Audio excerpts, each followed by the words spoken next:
In Conversation at Kamilė Gallery with Jodee Knowles. Welcome, Jodee. Hello, thank you. Thanks so much for having me. So, Jodee, sorry, this is my intro here. Welcome to In Conversation at Kamilė Gallery, in a collaboration between digital creators and Kamilė Gallery. Join us as we explore the creative world, engaging in insightful conversations with artists and guests linked to Kamilė Gallery. Today we delve into the exhibition The Future Is Not Ours, gracing Kamilė Gallery until September 23rd. Our focus is Jodee Knowles, a Perth-born artist who aims to evoke profound emotions through her portraits, with dripping eyes laying bare human experiences. Guided by fashion and impactful individuals, Jodee's work reflects the balance between addiction and satisfaction, exploring intricate human emotions. The Future Is Not Ours delves into identity and spirituality, challenging norms and embracing multi-dimensional reality. Represented by Gallery Ether in Tokyo, Japan, and Studio281 and Kamilė Gallery in Perth, Jodee's art spans Australia, LA, London, and Japan, leaving its mark through over 40 murals and collaborations with global names. Join us in this captivating conversation as we venture into the realm of creativity, and alongside Jodee Knowles exclusively in Conversations at Kamilė Gallery. And remember, this is a live interview, so if you have any questions, they are welcome, and we'll talk about them at the end of the discussion. So yeah, once again, welcome, Jodee. Can you tell us about the title, The Future Is Not Ours, specifically? It's very thought-provoking. Sure, and I think that's the kind of introduction to this show, because it is about perspective and how you interpret those words and the play on words. So it's actually from a Doris Day song, Que Sera, Sera, and I've left off the ending of that. So that song is Que Sera, Sera, whatever will be, the future's not ours to see. So it's there's negative connotations in the way I've probably presented it, and yet we've just left off two words there to change the whole atmosphere of what it represents. So that's kind of where the show then leads into, where it's all about perspective and how no two people will experience the same moment in time, nor will they look at these works and relate to the way or reason why I did them. So I want it to be very much about the viewer and how they interpret them, how they see them, how they see themselves through the works. And thus, yeah, that's where the title kind of came about. Okay. Because I think that's the amazing thing about art, is like not everybody's going to see the same thing. Not everyone's going to get the same meaning from the works. 100%. And, yeah, I guess that relates to the human experience aspect. Definitely, and I think it's not just in art; it is in everything. We don't see things how they are; we see them how we are. So it's truly about your interpretation and your experience on planet Earth, I believe. And yeah, you can never be too harsh on anyone, I don't think, in relation to viewing work and viewing life and anything like that, because we're all having a human experience separately and very individually, I think. So. And this kind of philosophical, spiritual outlook on life, is this something that you've had since maybe growing up as a child, or it's something that happened maybe recently? Yeah, definitely not. My perception and way I view the world has shifted a lot, just like anyone, as you grow and change and get hurt or success, all of these things.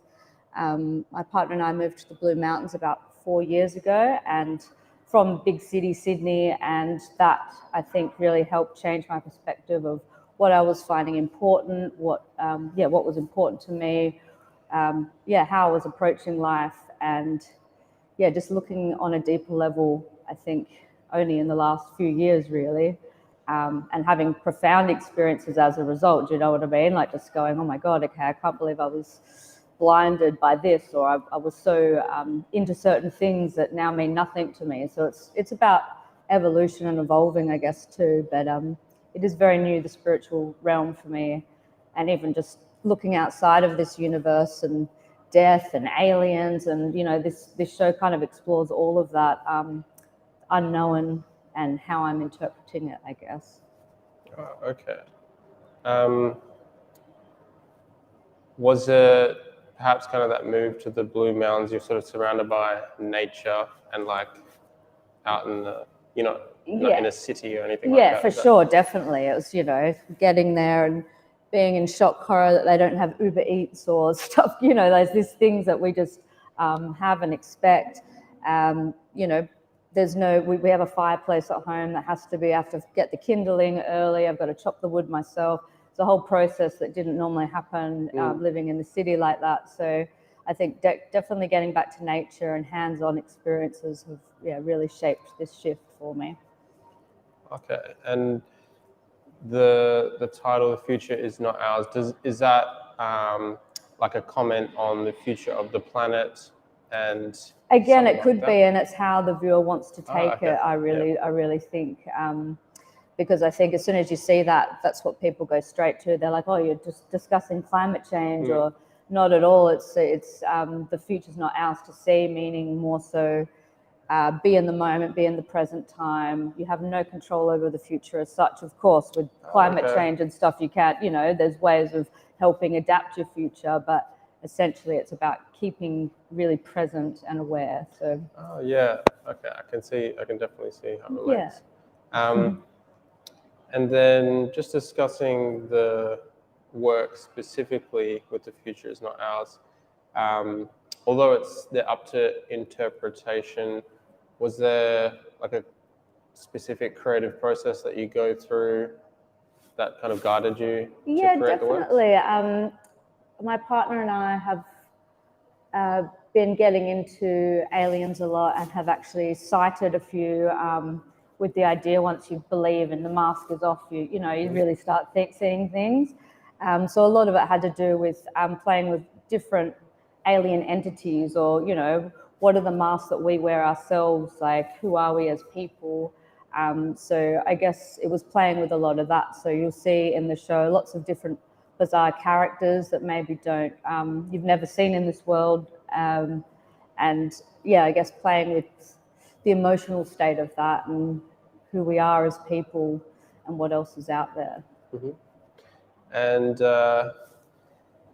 I've seen, with a lot of artists, I've noticed they kind of create their own worlds and their own characters. Is this something that you've done? And if so, was it like an intentional thing? I feel like I've always kind of played with my own little universal world, but this one's definitely come together more so as a full-on like fantasy or idea of otherworldly kind of aspects. So there's some pieces that have landscape in them, that the clouds are all square and mismatched, and kind of taking on this whole new digital world as well, and the metaverse and AI, and challenging that a little bit and creating my own world in this physical reality rather than an online platform.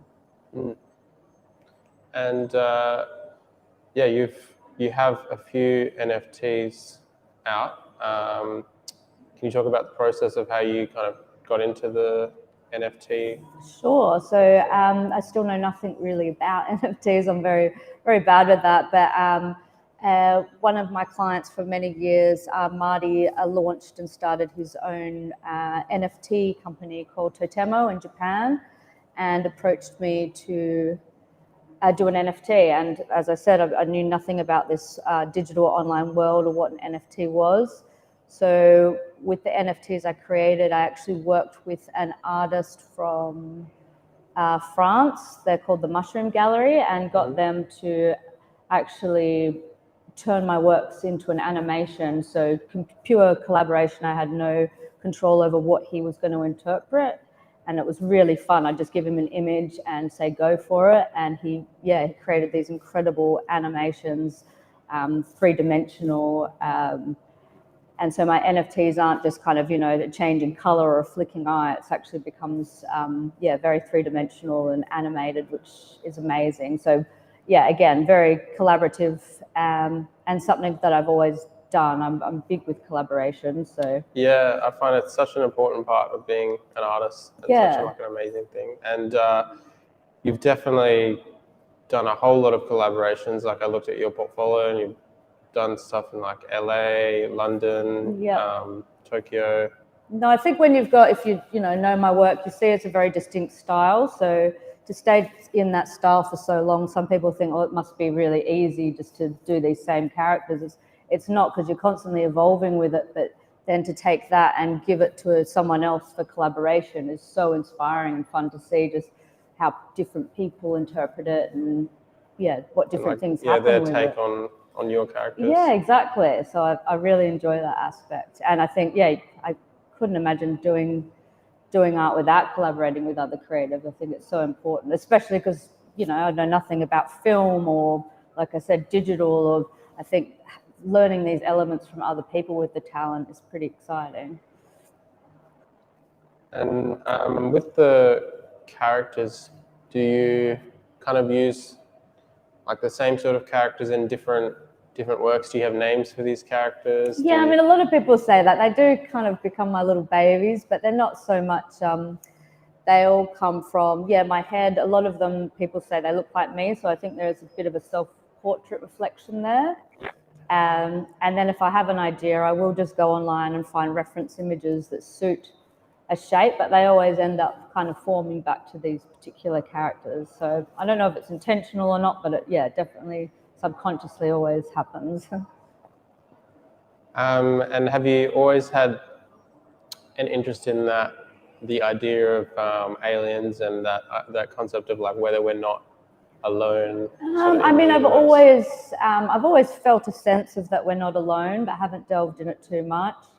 I've met some incredible people in the mountains, particularly a chap named Don, who lives out the back of our house. We call him our shaman. And he's helped me expand my mind that maybe, I've existed here before. Maybe that's why I've felt this connection to something more out there. So I'm developing that a lot. But it hasn't always been the case. I've just felt, there is something more. I'm not settled with what we've been told. Because it's quite topical at the moment. I believe there's some, like, especially in the US, I think, people that are in the work for the national security or something are saying that there are things out there that they've been seeing and they're recorded. Definitely. I mean, that's been going for so long, but it has been exposed in mainly I can't even talk. Media, the mainstream media, and it's accepting that it's all real. So I think they're finally letting people know that it has existed and slowly drip feeding us. Okay. And then specifically on the creative process of your works, would you say you're a mixed media artist or predominantly paints or? Yeah, definitely mixed media. These works you see in this show are jigsaw cut from plywood, so getting my hands a bit dirty and creating shape, and they're becoming a lot more sculptural. So still applying my normal acrylic and Posca, but definitely a level of sculpture element now and three-dimensional aspects, so definitely mixed media. Okay. And also you've done quite a few murals around the world. Yeah. Can you talk us through what kind of style of murals you're doing and what kind of how are you sort of creating them? Is it through like spray painting or? Yeah. So again, what you see with my medium and process in my show pretty much applies on the streets and walls. I still use acrylic. I have dabbled with spray paint, but I'm not that good at it. So just a lot of the time, it's just a small sketch I come up with for the client, and then making that image massive on a wall totally changes the shape and space of it for sure. But it's still the same process. And a lot of the time, people don't realize a big mural actually takes a lot less time than something small and detailed as well. And where have you sort of been creating these murals? Have you created some in Perth, or I know you're based in Sydney? Yeah. So now that I'm in the Blue Mountains, I've got quite a few walls there, but Perth still houses some of my walls, actually. A notable one being, I think, Rose Street near the train line. I've got a big bunny rabbit there that's been there for a really long time. I love driving past that when I come to Perth. And then, I've done some in LA, just came back from Japan and did one at the Totemo headquarters. And again, it's just people approach me for different base stuff, like different clients for different things, but you definitely will see my work pop up everywhere. And I've got the one of the main images for the gallery that was advertised for the Kamilė Gallery for the show, and it's also up on the wall behind us here. Could you talk about this work specifically, the creative process and the ideas behind it? Sure. So this one was the first piece of the heads, and I wanted to have them all having either headdresses or some sort of symbolism with religion or ancient civilizations. And this particular one has to do with a bit of Buddhism, but just playing with the idea of headdresses and otherworldly. So she started off as a self-portrait and then kind of evolved into this kind of weird alien. And the 3D element with the pearls I thought was really important as it is sculptural looking. So I just wanted to take it off the wall a little bit. And she was basically the beginning of all the rest of the crazy ideas I had with the different heads. Oh, okay, because I saw with this one, it's not only two-dimensional paintings. You've actually used some the 3D aspects to it, and like with this portrait, you've used the pearls here, and then I'm not sure what that's called. I feel like that's actually something from like an air conditioning unit or something, but it really suited the vibe, and I wanted to, I'm very instant with my stuff. We've got a really huge gallery, studio space at home with bits and pieces all through it. So that was just actually lying around at the time, and I thought, oh my God, that would look great as an astronaut kind of fixture. Then there's some of them that have nuts and bolts screwed into them. So anything that I could kind of think of that gave it that 3D element, I just utilize. And just, again, after seeing so much online where you can have like this digital world and metaverses, and I wanted to try and bring that to a two-dimensional piece hanging on a wall and just give it that little extra pop. Yeah. We're kind of now entering into like Web3 with, the metaverse coming. I'm sure there's just looking at your work, I just know there's like so many things you could do with it. Have you started thinking about Web3 and maybe virtual reality? Yeah, for sure. I mean, after obviously working with the NFTs and just seeing even what's possible there, I definitely want to be able to delve into those platforms and the digital world. Again, it would be something that I get approached with, and it's a collaboration, and I'm always down for anything. But after doing this show, it does feel like I created a little universe, so I'd love to continue that. Even in storytelling or, writing my own kids' book I've had thoughts of, and just creating a new world that people can relate to. Yeah. And with these characters, you said they were based off self-portraits. Are they're mostly based off self-portraits? I guess, like I said, they're kind of by accident self-portraits. I find myself, just doodling and creating shapes and faces that always end up looking similar to me. And I guess that, again, is a reflection on the big heads that I've done in this show. I've tried to change them up. Like you'll see some that look really like aliens, something that's from the 17th century. We've got a, Egyptian kind of headdress on a girl. So I want people to look at these things and either relate and see themselves in it, or at least something notable about a time that's passed, and try to avoid not having too much of self in it. But again, it just tends to happen for some reason. Awesome.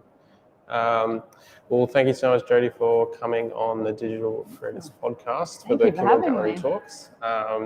Yeah, really interesting to find out about your work, and it's here at the Kamilė Gallery until the 28th, is it? Yes, 28th? correct. So openings on Friday the 25th from 5 to 7. And where can people find you online? So I'm pretty selective there, but Instagram, you can find me. And then, yeah, I post a lot about my journey and what's happening personal and creatively, so you can find me there. Amazing. Thank you so much. Thank you.